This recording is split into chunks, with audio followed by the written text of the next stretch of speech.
दोस्तों, आज की कहानी है, दीदी तुम ये क्यों नहीं कहती कि तुम्हारी नियत में ही खोट है।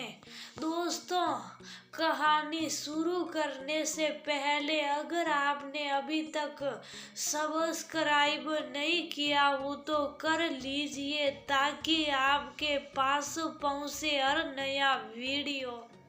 घर के कागजात पर अपने हस्ताक्षर कर लो।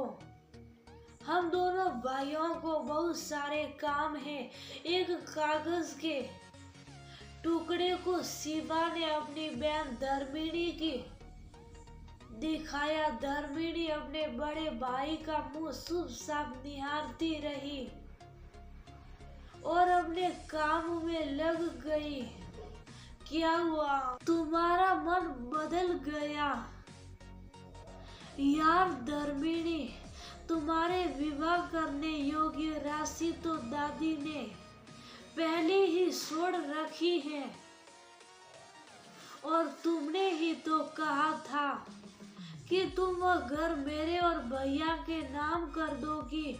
कहा था, लेकिन वह तब की बात थी और अब हालात बदल गए हैं। अरे ये क्यों नहीं कहती कि तुम्हारी नियत बदल गई, तुम्हें लालच आ गया है उस घर की कीमत जानकर तुम स्वार्थी हो गई हो।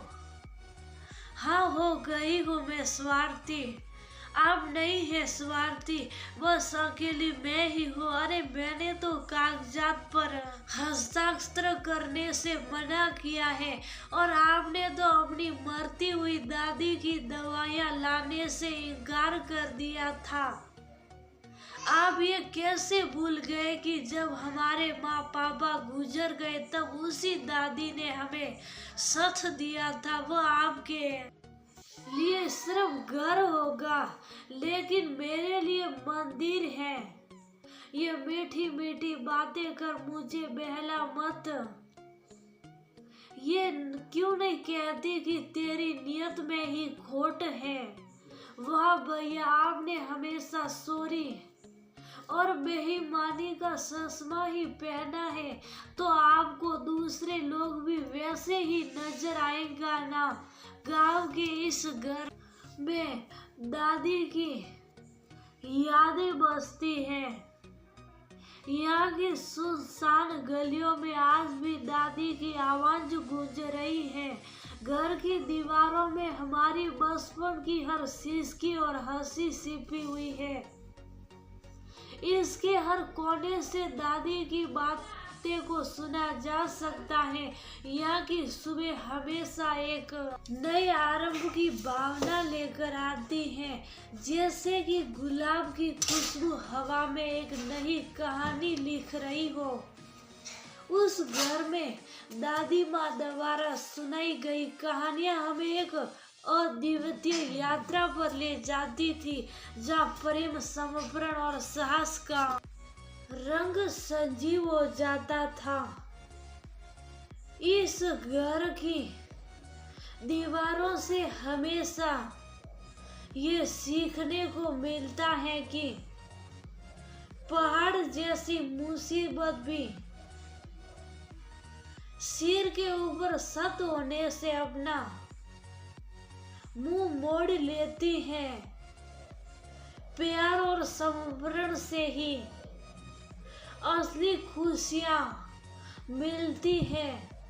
ये घर सिर्फ एक इमारत नहीं है बल्कि ये एक अनूठी कहानी का नायक भी है जो मेरे दिल में हमेशा बसा रहेगा।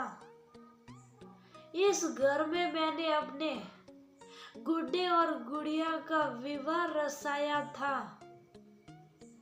और दादी ने इस घर से मुझे विदा करने का सपना देखा था। तो भैया, 100 बातों की एक बात ये है कि ये घर किसी भी हाल में नहीं बिकेगा, क्योंकि ये घर मेरे लिए मेरा मायका बनेगा।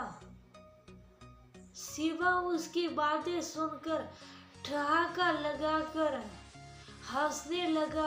क्या बात कही है तुमने, बिल्कुल भावनात्मक भाषण था जो सीधे मेरे दिल पर लगा है। हे देवी, माए का माँ बाप भाई से होता है, खाली ईंटों से बने घर से नहीं। सही कहा, मेरा मायका सच्चे और सरल लोगों से घिरा रहेगा। जब कभी भी मैं यहाँ आऊंगी तब मेरे माथे पर आशीर्वाद के स्नेहिल हाथ होंगे, मेरा ख्वाहिशा भरने के लिए बड़े बुजुर्ग होंगे। मैंने उस घर में वृद्धा आश्रम बनाने का निर्णय कर लिया है, जहां दादी जैसी अभागी औरतों को सहारा मिलेगा और मेरी सहेली शोभना इसकी देखभाल करेगी। मेरी शादी के रखे हुए पैसे से इसका खर्च चलेगा। इसलिए आप सब मेरी चिंता में परेशान मत होइए। जब दादी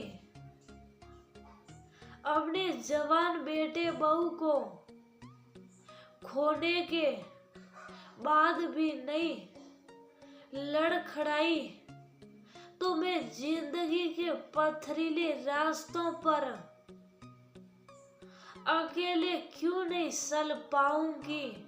दोस्तों, अगर आपको ये कहानी पसंद आई तो सब्सक्राइब जरूर करें।